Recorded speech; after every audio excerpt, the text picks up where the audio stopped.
سامنے جو دیواریں ہوتی تھی وہ چمک اٹھتی تھی. ام المومنین سے نہ پوچھ لے گھر کا مسئلہ. حضرت صدیقہ فرماتی ہے کپڑا سی رہی تھی چراغ کی روشنی میں، سوئی ہاتھ سے گر گئی، ہوا کے جھونکے سے چراغ بجھ گیا، گل ہو گیا. اب میں سوئی کو تلاش کرنے لگی، سوئی نہ ملے، ادھر ڈھونڈا، بڑی کوشش کے باوجود سوئی نہیں مل رہی تھی. تو ملی کیسے؟ امام سیوطی الخصائص الکبریٰ اس حدیث کو نقل فرماتے ہیں. اتنے میں حضور میرے کمرے میں تشریف لائے. ام المومنین فرماتی ہے اتنے میں حضور میرے کمرے میں تشریف لائے. تو کیا ہوا؟ فتبینت العبرۃ بشعاع نور وجہہ صلی اللہ علیہ وسلم، بشعاع نور وجہہ. اتنے میں حضور نے میرے تاریک کمرے میں اپنا قدم مبارک رکھا تو میرا کمرہ جس میں سوئی گم گئی تھی، حضور کے چہرے کی شعاع کی وجہ سے سوئی چمکنے لگی. میں نے سوئی اٹھا لی. ارے تم کہتے ہو حضور نور نہیں ہے، وہ نور نہیں ہے جن کو آنکھوں سے دیکھا جائے. حضور صرف نور ہی نہیں ہے بلکہ حضور تو نور گر ہے. حضور تو نور گر ہے. سرکار تشریف لے جا رہے، ایک آدمی جو غلام تھا سیاہ رنگ کا تھا، اور ادھر بھی سیاہ رنگ کے بندے موجود ہیں پاکستان میں، لیکن جتنے کالے سعودیہ میں ہوتے ہیں کسی اور جگہ نہیں ہے. کالے ہوں سیاہ فام ہوں، اللہ کی تخلیق ہے. تو وہ ان کا رنگ انتہائی سیاہ ہوتا ہے. تو انتہائی سیاہ غلام، حضور صلی اللہ علیہ وسلم نے اسے اپنی شان دکھائی، اس نے حضور کے کلموں پر لیے، مسلمان ہو گیا. آپ پتہ حضور نے کیا کیا؟ حضور نے اس کی پیشانی پر ہاتھ پھیرا تو وہ اس کی پیشانی جگمگ کرنے لگی، پیشانی روشن ہو گئی. حضور میں اس کو نشانی بنا کر لے جاؤ اور لوگوں کو بتاؤ، لوگوں کو اسلام کے بارے میں، دین کے بارے میں، ایمان کے بارے میں سمجھاؤ. اس نے کہا میرے آقا صرف پیشانی کو چمکایا ہے تو لوگ کہیں گے اس کو تو برس کی بیماری ہو گئی ہے، میرا پورا چہرہ کیوں نہیں چمکا دیتا؟ تو حضور صلی اللہ علیہ وسلم نے اس کے چہرے پر ہاتھ مبارک پھیرا تو 14ویں کے چاند کی طرح چمکنے لگا. تو تم نور نہیں مانتے، حضور تو نور گر ہیں، نور گر ہیں. لاٹھی کو ہاتھ لگایا تو وہ ٹیوب لائٹ کی طرح جگمگ کرنے لگی. رسول اللہ صلی اللہ علیہ وسلم نور ہی نہیں ہے بلکہ حضور نور گر ہے. اور جو روشن ہو، روشنی ہو اسے کہتے ہیں نور، اور جو نور بنانے والا ہو اسے کہتے ہیں منیر. اللہ نے دونوں لفظ استعمال فرمائے. قد جاءکم من اللہ نور، قد جاءکم من اللہ نور. اور پھر نور گر ہیں تو فرمایا یا ایھا النبی انا ارسلناک شاہدا ومبشرا ونذیرا وداعیا الی اللہ باذنہ وسراجا منیرا. منیر کا کیا معنی ہوتا ہے؟ نور بنا دینے والا. تو حضور صرف نور ہی نہیں ہے بلکہ حضور پر نور گر ہے. رسول اللہ صلی اللہ علیہ وسلم کے نور مبارک کو اللہ تعالیٰ نے سب سے پہلے پیدا فرمایا، اور یہ میلاد شریف کا سب سے پہلا حصہ ہے. میلاد شریف کا سب سے پہلا حصہ ہے. اب رہی یہ بات، ایک جملے میں اس کو مکمل کروں. کچھ لوگ تو یہ کہہ دیتے ہیں کہ حضور جب اول ہیں تو پھر آخر کیسے ہوئے؟ اول ہیں تو پھر آخر کیسے ہوئے؟ یہ چیزیں اللہ تعالیٰ نے حقائق دلائل کے حوالے سے ہمیں سمجھا دی. کیا نام ہے آپ کی اس کالونی کا؟ اس میں کوئی درخت ہے جی؟ کوئی کھجور کا درخت، کوئی آم کا درخت، کوئی بھی درخت ہو؟ آم کا درخت موجود ہے. تو آم کا درخت کہاں سے شروع ہوا تھا؟ گٹھلی سے. کہاں سے شروع ہوا؟ گٹھلی سے. اور آخر میں جب اس کو پھل لگا اور پھل کو توڑ کر آپ نے کھایا تو اندر سے کیا نکلی؟ تو اللہ تعالیٰ نے ہمیں یہ چیز آنکھوں سے دکھا دی. گٹھلی پہلے بھی ہے، گٹھلی آخر میں بھی ہے.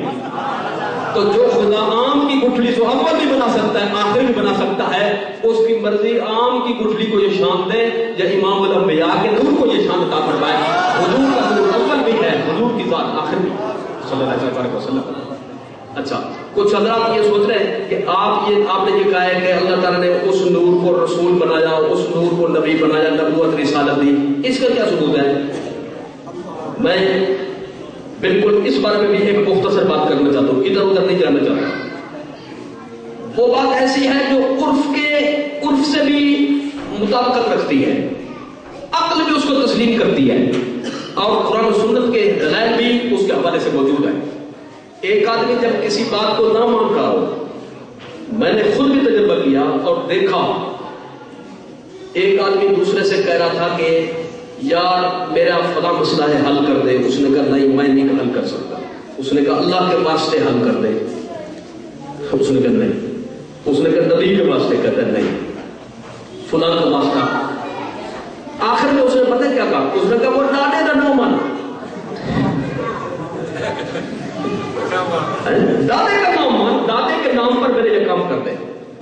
اب اس نے کہا اچھا یار تم نے یہ بات جو آخر تک پہنچ گئے، اب میں یہ کام کر لیتا۔ اس کا مطلب یہ ہے کہ دادے کا حوالہ آ جائے تو پھر آدمی آگے نہیں جاتا، کیونکہ اپنے باپ دادا کی جو نہ مانے تو پھر آگے شک پڑنا شروع ہو جائے گا، پتہ نہیں کیا مسئلہ ہے، آگے بات سمجھ رہے ہیں۔ تو آئیے میں کسی عرف اور اصطلاح اور کسی حقیقت کو پیش نظر رکھ کر ایک دلیل پیش کرتا ہوں۔ میں یہ کہنا چاہتا ہوں ہم کسی اور سے کیوں پوچھیں، اپنے دادے سے کیوں نہ پوچھ لیں، آدم علیہ السلام سے کیوں نہ پوچھ لیں۔ آدم علیہ السلام نے جب یہاں پہ جلوہ گری فرمائی زمین پر، یاد رکھیے کوئی غلطی نہ تھی، کوئی گناہ نہ تھا، کوئی جرم نہ تھا، کیونکہ جرم، غلطی اور گناہ یہ نبوت کے منافی ہے۔ نبی کی اتباع فرض ہوتی ہے، تو اگر نبی بھی گناہ کرے تو پھر معاذ اللہ گناہ کرنا فرض ہو جائے، گناہ کرنا فرض ہو جائے، کیونکہ نبی کی اتباع فرض ہوتی ہے، جبکہ نبی گناہ کرانے نہیں آتا بلکہ گناہوں سے پاک کرنے کے لیے آتا ہے۔ اگلی بات ہے نبی گناہوں سے پاک ہوتا ہے۔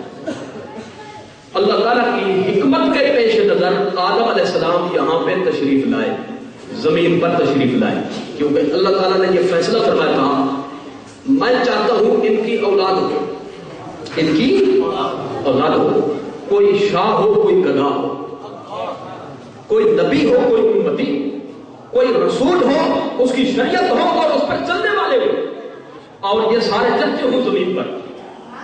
اور اس کے ساتھ ساتھ یہ فیصلہ فرمایا کہ جب تک یہ جنت میں رہیں گے اولاد نہیں ہوگی، زمین پر جائیں گے تو پھر اولاد ہوگی، اور ساتھ ساتھ یہ بھی لکھا تھا کہ زمین پر نہیں جا سکتے جب تک یہ دانا نہیں کھائیں گے، جب تک دانا نہیں کھائیں گے۔ تو آدم علیہ السلام کی توجہ ہٹ گئی، دانا کھا لیا تو اللہ نے فرمایا جائیں زمین پر تشریف لے چلیں۔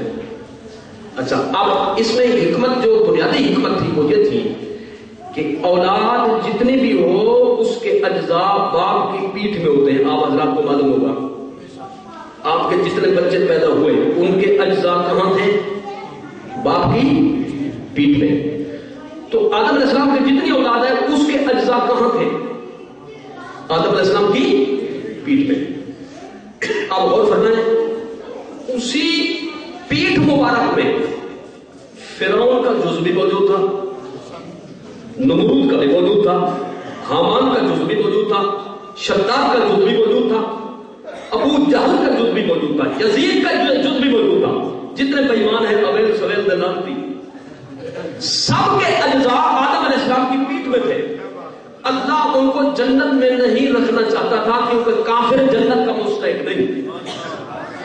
تو حکمت کا تقاضا یہ ہوا کہ میرے آدم آپ اور آپ کے راستے پر چلنے والے پھر بھی اس جنت میں آ جائیں گے، ان بے ایمانوں کو زمین پر پھینک کر واپس آ جاؤ۔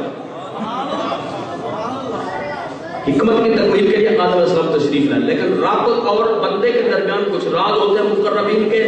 نیک آدمی تو قرآن شریف کی روشنی میں کانوا قلیلا من اللیل ما یہجعون وبالاسحار هم یستغفرون، اللہ فرماتا ہے جو میرے محبوب مقرب بندے تھے پرانے زمانے میں سارے رات جاگتے رہے، عبادت میں گزاری، جب صبح ہوئی تو کہنے لگے مولا ہمیں معاف کر دے، ہم نے کچھ بھی نہیں کیا، ہمیں معاف کر دے، ہم نے کچھ بھی نہیں کیا۔ تو انہوں نے سارا عبادت کی پھر بھی معافی مانگی، یہ ان کا مرتبہ ہے۔ تو آدم علیہ السلام نے جو معافی مانگی روتے رہے، یہ ان کا مرتبہ تھا، ان کا مقام تھا، اسی کا پیش نظر کیا فرمایا، اور چاہتے تھے اللہ تعالیٰ مجھ سے کلام فرمائے، وہ وظیفہ پر، وہ ورد کر، فلاں طریقے سے دعا مانگ۔ بیٹھے بیٹھے خیال پیدا ہوا کہ حضور کا نام کیوں نہیں پیش کرتے؟ اور نبی کے دل میں جو خیال ہوتا ہے یہ کون سا ہوتا ہے؟ بولو تو خیال کیسے ڈالا؟ اور 300 سال تک کلام کیوں نہیں فرمایا؟ تاکہ مدینے والے کا مقام تو واضح ہو، پتہ تو چلے حضور کی عظمت کا۔ آدم علیہ السلام کے دل میں خیال پیدا ہوا کہ حضور کے محبوب کا، اللہ کے محبوب کا، حضور کا نام پیش کیا جائے، شاید اللہ تعالیٰ کرم فرمائے۔ اب حدیث شریف میں ہے، بڑے بڑے محدثین نے اس کو اپنی اسناد سے اس کو روایت فرمایا، اور بڑے بڑے محدثین اصحاب نقل نے اس پر اعتماد فرمایا، اپنی کتابوں میں اس کو جگہ دی، اور فاروق اعظم اس کے راوی ہے اس حدیث کے۔ حضور نے فرمایا صلی اللہ علیہ وسلم، آدم علیہ السلام نے اب کی باری یوں دعا مانگی، ربی انی اسألک بحق محمد صلی اللہ علیہ وسلم۔ اگر علاقائی زبان میں اس کا ترجمہ کیا جائے تو معنی یہ ہوگا، محمد کا نام مانتے ملید کو، مان جا محمد کے واسطے سے صلی اللہ علیہ وسلم۔ اس انداز سے دعا کی تو اللہ تبارک و تعالی نے سب سے پہلی بات آدم علیہ السلام سے جو فرمائی، یہ فرمائی، کیف عرفت محمدا، کیف عرفت محمدا صلی اللہ علیہ وسلم، آپ جو میرے محبوب کا وسیلہ پیش کر رہے ہیں، واسطہ پیش کر رہے ہیں، نام مجھے میرے بارگاہ میں رکھ رہے ہیں، وہ تو ابھی پیدا ہی نہیں ہوئے ہیں جسمانی اعتبار سے، انہوں نے تو سب سے آخر میں آنا ہے، آپ کو کیسے معلوم ہوا حضور کے بارے میں؟ اب آدم علیہ السلام نے کیا جواب دیا؟ آدم علیہ السلام نے یہ جواب دیا، ربی، حدیث کے لفظ پڑھ رہا ہوں تاکہ کوئی یہ نہ کہے کہ سرائکی والی حدیث ہے، اردو والی حدیث ہے، نہ یہ عربی والی ہے، عربی صاحب پڑھ رہا ہوں۔ لما خلقتنی، آخری جملے توجہ کے ساتھ سماعت کرنا، لما خلقتنی بیدک ونفخت فی من روحک رفعت راسی فرأيت على قوائم العرش مكتوبا لا إله إلا الله محمد رسول الله صلى الله عليه وسلم فعلمت أنك لم تضف إلى اسمك إلا أحب الخلق إليك۔ میرے مالک ہوا یہ، جب تو نے مجھے پیدا فرمایا، میرا جثہ تیار کیا اور اس بے جان جثے کے اندر اپنی روح ڈالی، یعنی جان اس کے اندر داخل کی، تو سر سے لے کر پاؤں تک میرے تمام اعضاء کام کرنے لگے، کانوں نے سننے کا، آنکھوں نے دیکھنے کا، زبان نے بولنے کا، ناک نے سونگھنے کا، ہاتھ نے پکڑنے کا، پاؤں نے چلنے کا۔ تو میں نے سر اٹھا کر دیکھا تو میری نظر تیرے عرش کے پائے پر گئی تھی، اور تیرے عرش پر میں نے جدھر دیکھا تو وہاں لکھا ہوا تھا لا الہ الا اللہ محمد رسول اللہ، لا الہ الا اللہ محمد رسول اللہ، لا الہ الا اللہ محمد رسول اللہ۔ تو جب میں نے دیکھا تو مجھے دل میں اسی وقت یقین ہو گیا تھا، اللہ تعالیٰ نے پوری کائنات میں جس کا نام چن کر اپنے نام کے ساتھ رکھا ہے، تو اس کا مطلب یہ ہے سب سے زیادہ محبوب یہی ہستی ہے، سب سے زیادہ پیاری ذات جو ہے، خدا نے اس کے نام کو اپنے نام کے ساتھ ملا دیا۔ تو یا اللہ، میں نے تو اس لیے حضور کے وسیلے سے کام لیا اور حضور کا نام پیش کیا۔ اب یہاں پر جو قابل غور بات ہے اس پر غور فرمائیں، وہ یہ ہے، اللہ تعالیٰ نے آدم علیہ السلام سے یہ نہیں فرمایا کہ کچھ باتیں صحیح ہیں کچھ غلط ہیں، میں نے آپ کا جثہ تیار کیا بالکل صحیح ہے، روح ڈالی تو یہ بھی بالکل صحیح ہے، اور پھر آپ نے سر اٹھایا یہ بھی صحیح ہے، لیکن آپ جو کہتے ہیں کہ زمین پر رہتے ہوئے آپ نے عرش کو دیکھ لیا تھا، تو بریلویوں کا باپ لگتا ہے، اس زمین پر بیٹھ کر عرش کو